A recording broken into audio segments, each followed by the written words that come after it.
My teenage years were full of sketching, angst, and trouble. I wasn't popular or unpopular. Maybe just forgettable. I guess that gave me a sense of freedom, so I hung out with crazy kids, doing crazy things, even though I mostly just watched the chaos ensue. We did it all. Put fireworks in mailboxes, hide roadkill in people's garages, break windows of the barber shop in Anchorage. My dad was furious, but he was so busy working he couldn't do much to stop me from going out. I think being an adult means there's no one to stop you making hard decisions. He had to make a living, and he couldn't be in two places at once. Yeah, I realize that now. But at the time, I was sure he was more interested in growing his business than what was going on with me. This is the level that I showed at PAX West, which was a crazy dream come true that this hobby project was being shown next to all these amazing indie games. So I decided to show this level because it's smaller, there's like some jumping puzzles, and I thought it was a good entry into the game. But the one thing I can't seem to forget is right before we opened to the public, there was an indie dev superstar. Like, you've definitely heard of his games, and I was like terrified. He wanted to try it out. So I said, of course, like, please give me your feedback. And he was super nice, super talented, of course. But this embarrassing bug happened, which I'd never seen before in my life, where when he dug the item up, he jumped right after, and it created the dust cloud to permanently be on the rest of the level. It wouldn't turn off. So it looked like this fart cloud following the fox as it just kept running with this beautiful music and serious voiceover. And it was horrible. I think about that every time I look at this level. But, you know, I was able to fix it, so I'm glad someone could at least find that bug. He was working another late night, and my friends were over, saying how bored they were and how they'd come all the way out to my house for nothing. One of them mentioned how that old, ugly beyond belief truck was still in the garage, and how we should take it for a spin. I was only 15, so I kind of fought it for a while. The next thing I knew, we were careening around the mountain path, rocks spitting onto the sides of the cliff, while my dad's cringeworthy bluegrass blared out the speakers. I drove while my friends were in the back of that yellow and purple truck, throwing beer bottles and trash at anything remotely interesting. Felt like I was soaring in the air with borrowed wings. But all good things have endings. A cop outside of Eagle River pulled us over after he saw us in a bottle rocket into someone's yard. What followed was a long night of talking to disappointed adults and feeling smaller than ever. I always wanted this game to be very meditative and relaxing, but I know there's a balance between keeping the player's interest. So I added this butterfly jumping mechanic just to like spice things up. I used a plugin called Playmaker for Unity, which in a visual editor lets you do interactive things, which is perfect for me because I do come from a film and design background. But on the flip side, I really wish I was good at code, because this jumping mechanic, the jumping mechanic in the whole game actually, has frustrated a lot of players. But hopefully I've been able to fine tune it, so it should feel a lot better now. I would just hate that this meditative game would get frustrating, so I've definitely I've lowered the gravity, I've made the jumps more consistent, so hopefully people can just focus on the world and the story. After he drove me home from the police station, I blew up at him, saying how I never wanted to be like him, how I was gonna be someone and leave that hick icebox for good.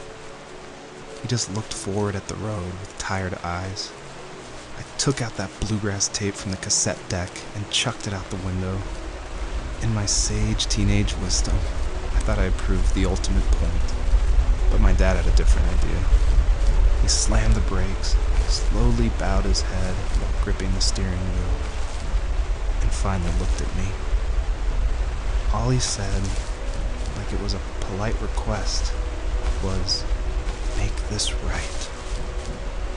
I sat there in silence, fuming, but I eventually got out and combed every square inch of the woods, muttering profanity after profanity. I found it 30 minutes later, near a small waterfall off the road. I went back to the truck, put the wet tape back in, and sure enough it worked. We didn't speak another word to each other the rest of the night. Wow, I knew you were a crazy teenager, but It's hard to believe, isn't it? Surprises me too. It's like I didn't really know who that kid was back then. I bet my dad thought the same thing over and over. It's almost like he was saying, make this right to himself, more than to me.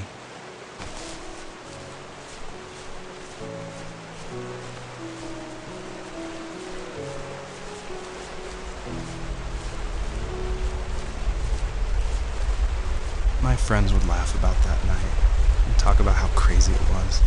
And I laughed along, pretending it didn't bother me. But it did. I imagined my friends growing old in the bush, unable to find that thrill in those godforsaken ice fields. It's like those mountains were a literal wall, keeping me from leaving, where all I would have to look forward to are lumber yards and evening beers. I had to climb over. That was my only goal for a long time. You may have noticed there's a little pond here, and believe it or not, I tried everything I could to get swimming working in this game, and I just could not do it, unfortunately. And so all the water in this game you can just stand in, which is, it still like bums me out, but the systems were not working, it was buggy. So I just had to throw it out, which, you know, I think it's okay. Like, I wish it was there, but again, the focus of this game is on the story. If there was some way I could take my love of drawing and turn it into a way of escape, nothing would make me happier. I wanted to create instead of tearing trees down. I wanted to move to the lower 48, not because I hated it there in Alaska, but I hated the idea of it. It's like all of that spite inside me had created this monster which followed me around my whole teenage years. I put so much energy into doing what others didn't expect of me. Why did I do that? there's one fact you're forgetting, though. If you didn't have that fire in you, we probably would have never met. You're absolutely right. Maybe the destination is all that matters in the end.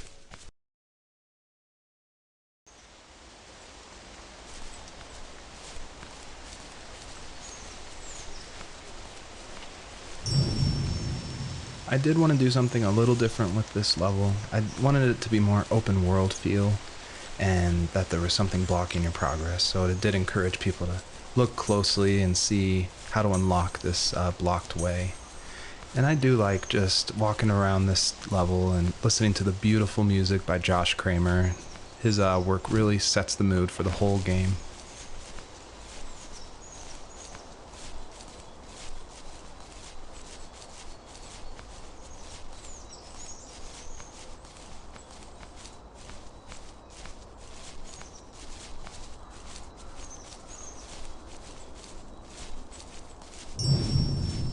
Almost all stories follow the same kind of structure, and it starts with an inciting event, and then there's rising action, and then there's a climax, and then there's falling action. And it's actually really difficult to make an interesting story where you only hear these two people talking, and it's spoken through a dream that's already happened. And the most of the action is about this animal that isn't directly related to this couple at all. So I don't know what I was thinking, but my hope was that it would create some interesting things and connections that I didn't see before. And that was kind of the whole exercise of making the first tree.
On our property, there were old abandoned pieces of a shed and car long left unused.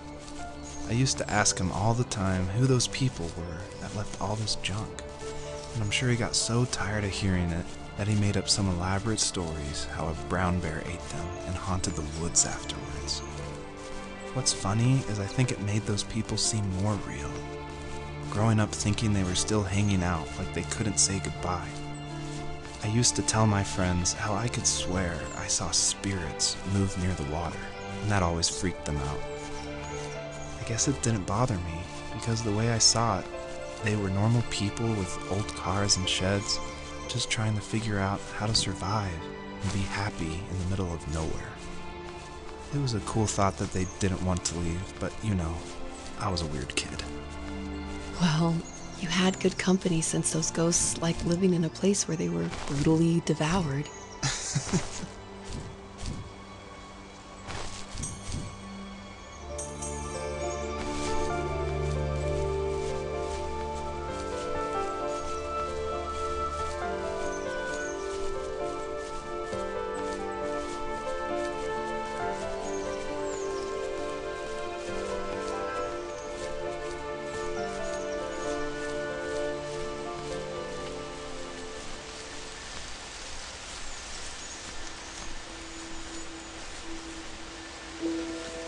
Even at my most distant, at the times when I detested him the most, he kept reaching out. For a year straight, he asked me every week when we were going camping. I thought he was just dense. Eventually, to shut him up, I agreed. We carried out the worn lawn chairs from the garage and set up a cinder block campfire at the site we'd always used behind the house. We walked down the mountain path, talking in the warm sunshine we only got a couple months of the year. Those 3 obsidian rocks shimmered alongside the shore, almost like sparklers pressed against a dark window. I'll never forget that wet stone on my feet, or how those massive mountains looked even bigger in the lake's reflection. I felt small, but grateful. As the sun set, my dad found something I hadn't seen for a long time. The tree where I'd made my first carving when I was 6. I hadn't even carved it. My dad had helped me, but I still called it my tree. Something about seeing my name there made me open up, and we talked about everything that night in that old camouflage tent.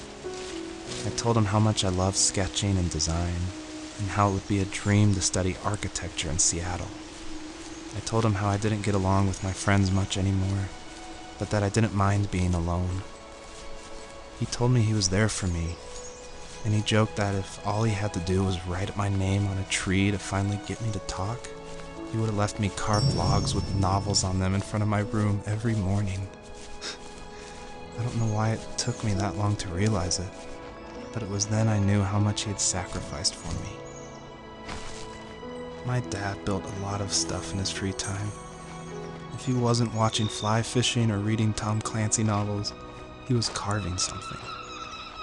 He made tons of birdhouses.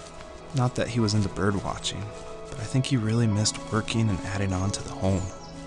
If he couldn't afford the time to build onto our own house, he would have to settle with watching birds move into their little homes. We kept an old mattress in the bed of that ugly yellow truck, so we would drive it deep into the woods and then watch the birds fly into their houses while the sun set. Usually it was accompanied by venison jerky or a cold Coke, but not a lot of talking, which is how we both liked it. Earlier I said I just love going through video games and exploring, like looking at every nook and cranny and just trying to find little details. And I think that started because in middle school and high school, I would make mods for my favorite games, namely Jedi Knight, Jedi Outcast, and Far Cry. And I loved like this huge world of mod makers who would make these levels and it'd be like the most random creative things, and I would just love exploring, usually multiplayer levels by myself. So even though I went to college for film, before that, like before high school, I was making video games and mods, and it was my favorite thing in the world. I made a ton of different levels. I made an abandoned space hotel with a dance floor and cafeteria. I made a haunted campground with cabins and tents. I made this whole city with like the first ever day-night cycle with running showers and stuff in the hotel and the apartment buildings. And I just loved making those mods. And I think that carries over to my game, the first tree, and also the one before that, Home is Where One Starts, which is it's exploration. You're just looking around and appreciating the details.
We were happiest underneath the evergreens.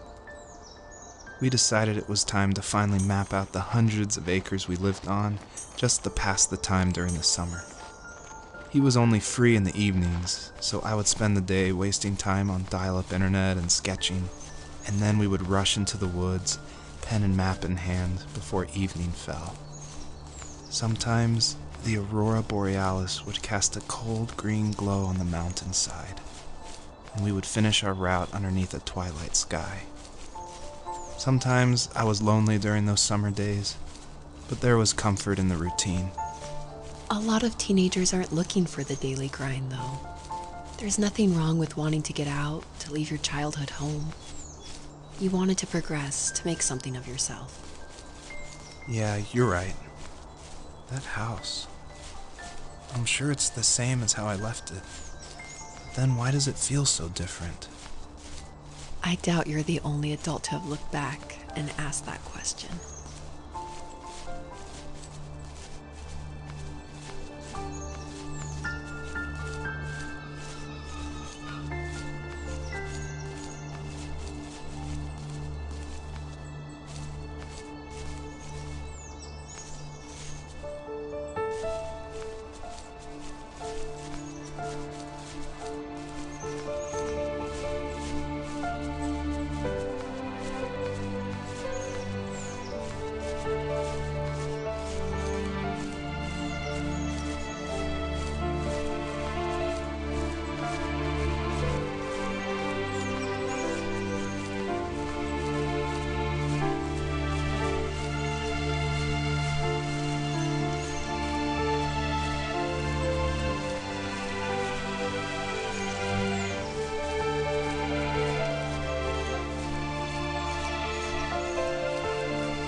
I don't think The First Tree could work at all without the music by Josh Kramer. And his music, it's actually publicly available to license, and so it was affordable for me since this was a hobby project.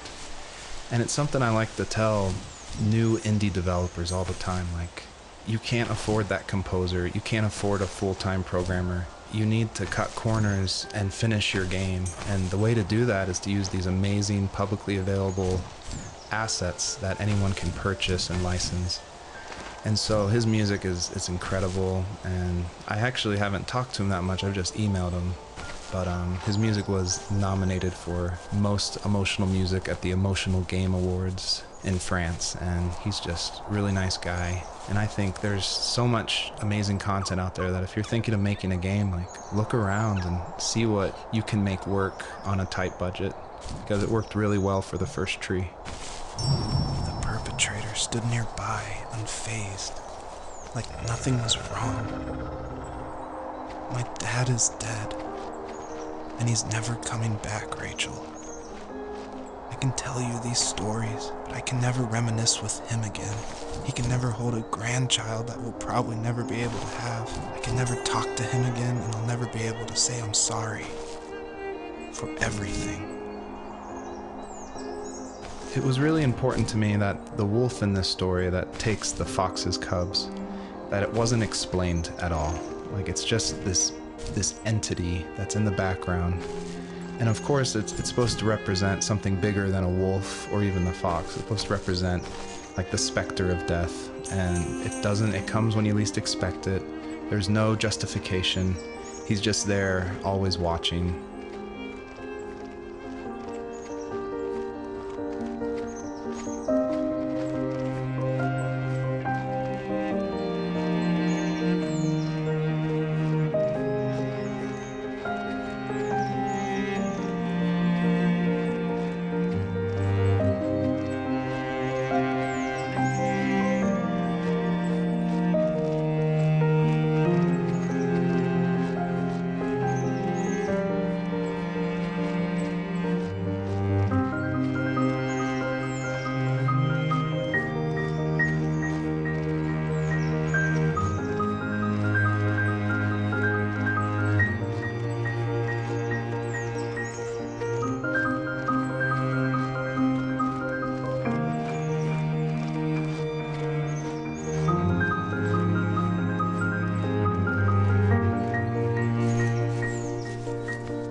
Anymore.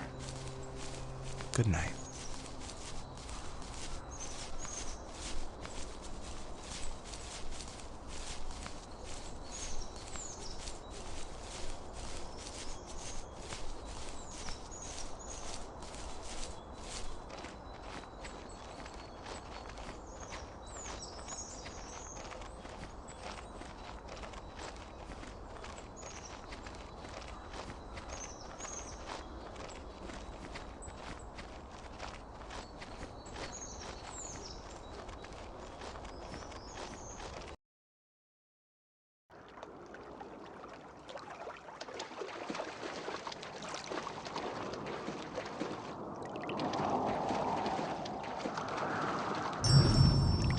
Hello, my name is Elise Wehle, and I was the voice actress for Rachel. I'm also David's wife, so that was convenient for working together. I was actually the voice actress for his first game, Home is Where One Starts, and I guess that I did a good enough job that David wanted me back, so I did the voice acting for this one as well. David definitely coached me through it because I'm pretty inexperienced when it comes to that. Home is Where One Starts was my first time ever doing voice acting of any kind. And we watched a lot of trailers of movies we liked to get the voice right of female leads who were talking in the trailer and try to mimic that and bring that into the game so that had the right kind of feel and the right kind of atmosphere for the voice. My character actually is the same character from Home is Where One Starts. If you've played that game, you probably connected that together. And this is her probably about 15 years later, maybe 20 years later in this game. I was happy to revisit the character of Rachel. We kind of leave her in an ambiguous spot in Home is Where One Starts. It definitely ends on a hopeful note, but there's not a lot of details. And in this game, you see that she's able to move on through a lot of her issues that she had from her abusive home and be able to start her own family and start a new cycle without that abuse, which I think is really inspiring. Joseph, you can't go to sleep feeling like this. I'm sorry for everything, and I know you need space, but I'm here for you. You don't need to feel so lost. Joseph, have I ever told you what my mother was like? So it's always interesting working with your spouse because, especially on a creative project, because they want your feedback, but it's something that's also dear to their heart, and they're dear to your heart, and you definitely don't want to hurt their feelings. So I was a little nervous when David asked me, he had finally finished writing the script, and he asked me to go over it and see what I thought. And I had minored in English. I majored in art, but I minored in English, so I felt like I had a little bit of experience. But I was definitely like a little scared because you don't want to be too harsh, but you also want to be honest. And it was the biggest relief when I read the script, and I was like, oh, good. My husband's a good writer. I don't have to change that much about this, just a few like grammatical things. And that was just like the biggest relief for me because it can be a tricky balance working with your spouse and making sure that that honesty is there, but also that love and the support is there as well. So we're talking about Home is Where One Starts a lot, so if you haven't played that game, maybe this doesn't make as much sense, or maybe this is a little plug that you should go play it. But in that game, it actually features one of my artworks. I work as an artist and paper cutting, actually, and David used one of my artworks as a graffiti stencil in Home is Where One Starts that's against the wall of this shack. And it actually shows up again in the first tree, just a fragment of it. The first tree, the title actually comes from one of my artworks that I made back in 2015, I want to say. And I made this artwork while I was pregnant with our first child. And it had a lot of meaning for me, and David actually helped me come up with the title. And he asked, because I was really struggling, I was like, I have no idea what to call this, and I always go to David for title ideas and to bounce ideas off of him, and that's like the only way I can ever come up with a title is by talking with him. So we were talking back and forth and looking at this artwork, and he said, well, what kind of like movies or shows were you watching while you're making the artwork? Because my work's pretty tedious, so sometimes I'll watch a show or do some Netflix binging while I'm creating it. And I was like, oh, I actually watched Tree of Life a ton. And then we're like, Tree of Life, and we started thinking more about that, and then arrived at the first tree. So it started off as one of my artworks and then became a part of David's art, which I think is really cool that we were able to share that title. You have strength, Joseph, and you're not as alone as you think. It's all just so pointless, just waiting for life to happen. It's like having the home I always wanted is cursed out of my reach. The thought of being a parent myself, how could I do that when I couldn't even be a good son? I'm sorry, I know what you're saying. I just don't know how things will work out. These quiet hours will turn into years. We'll wonder which roads passed us by. Then we'll forge a new road together. Besides, I discovered for myself that one fateful morning where any hopeful road leads to. There may be thorns and mist, but it always leads to the same thing. And what's that? Family. I'm so glad that you're part of my family, Rachel. And I'm glad you're part of mine. A question I get a lot is why a fox? And it ties into just how important family is for me. And Fox is actually a family name from my wife's side, from Elise. And she always heard about the legacy of the Fox family. And because of that, growing up, it was her favorite animal. She even made these 2 wooden foxes for our wedding cake toppers. So I thought it would be cool to have that animal in the game while these 2 people are having this conversation in the middle of the night.